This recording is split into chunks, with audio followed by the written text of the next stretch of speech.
Hey everyone, welcome to my channel. This is my new electric car, the MG ZS EV. I'm going to review it for you guys and I hope you'd like it, so let's go.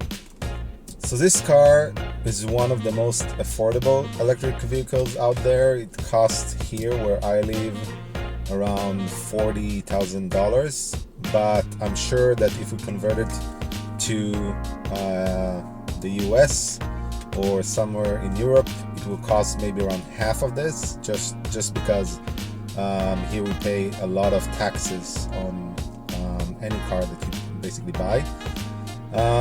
So yeah, this definitely makes it one of the most affordable electric vehicles out there if you compare it to like Tesla or some other brands like the Audi or Porsche, whatever. So with this amount of money that you pay for it, you get actually a decent package. As you can see, this is kind of a mini SUV car, so very roomy with a lot of space. I'm a big fella, so I don't really feel that crowded when I drive. It comes with pretty strong motor, 143 horsepower. It drives very nicely. I never felt any problem on the high road, reaching to 60 miles per hour in around 8 seconds. But maybe the only downside here, and this is probably also a reason for this low price, is the range of the car. The range itself can vary between 160 to 189 miles. And it's not that much, but for me and probably for many drivers out there that usually just drive from home to work and pick up their kids and whatever, it will actually be enough. I got it with a home charging kit, so you can basically just come back home and connect the car to the charger, leave it overnight, and you wake up in the morning with a full tank of gas. So this model is the premium model of the car, and it comes with some very nice features. One of them you can actually see right behind me, which is the panoramic ceiling. It's all the way through the back, so it's pretty large, and you can actually open this halfway through like this, which is pretty neat. So you can actually have some air coming from the top while you drive, but it's also nice because it actually brings a lot of light to the car while you're driving, so it's pretty nice driving experience. The other feature is the electric car seat. So the driver's seat is actually all electric, so you can actually play with it and change the position the way you want it with some buttons on the side. The other seat, the passenger seat, is not electric, which is kind of a bummer, but I guess that this is also part of the reason that it's a cheap car. So in the car itself, you have 3 driving modes. One is Eco, which gives you the highest range of almost 190 miles. The second one is the normal mode, where you usually use it just for regular driving, and also sports mode, which gives you like an extra kick when you drive, but it also dramatically reduces the range of the car. The car also have regenerative brakes, so this means that whenever you lift your foot from the pedal, you can actually charge the car while it slows down. You also have 3 levels of regeneration. So one is light, which means that you can barely feel the brakes, and it also charges it the least. Second one is moderate, and the third one is heavy, so you can actually feel the car braking by itself, kind of pushing you a little bit forward, but it also gives you some nice charge back into the battery if you drive usually in the city, so this is really recommended. The multimedia system here is pretty basic. It comes with an option for Android Auto or Apple CarPlay, but it's not wireless, so you have to connect it using cable. I use the Android Auto, and I can say that it's pretty nice. I mean, it's very useful for navigation, and if you want to play some music directly from your phone, you can control it, everything.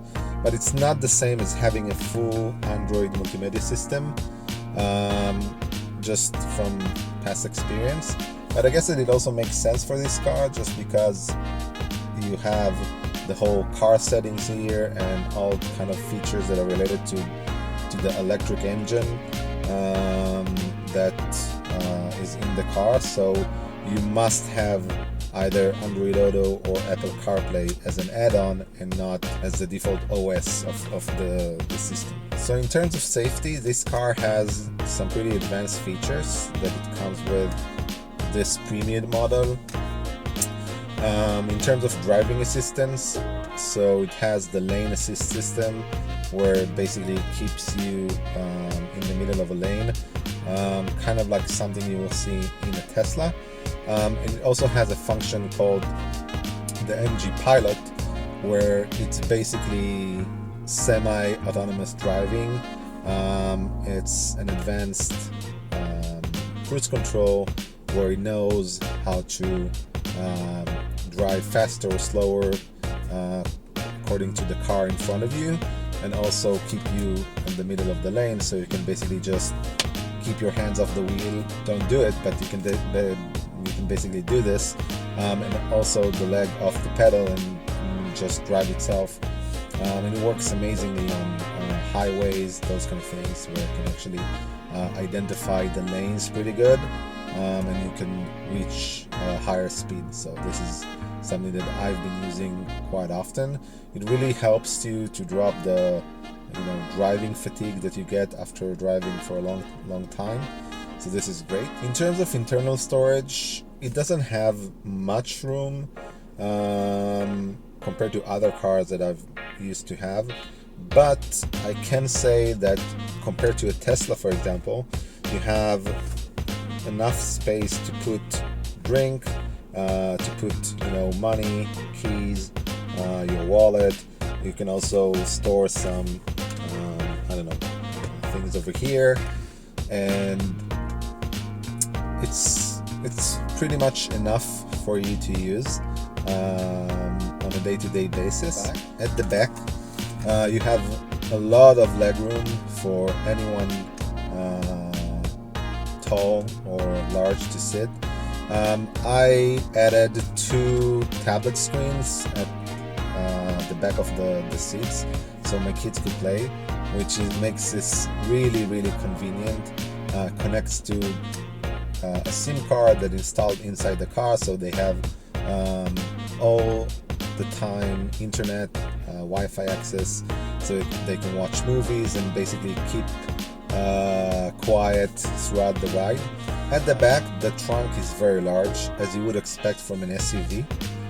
You can easily fit everything over there, and also you have the option to take the back seats down, so you can even store some longer items if you need to, like a mattress or a storage unit or something like this that you need to move from one place to another. Another thing that I like about this car is that you're driving pretty high above the road, so you feel you're kind of in an off-road vehicle, which is very nice as opposed to other electric vehicles out there that are driving lower, closer to the road. That's it.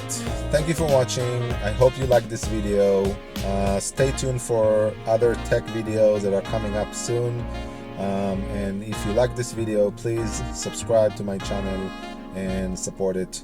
Help it to grow. Thank you very much. Bye.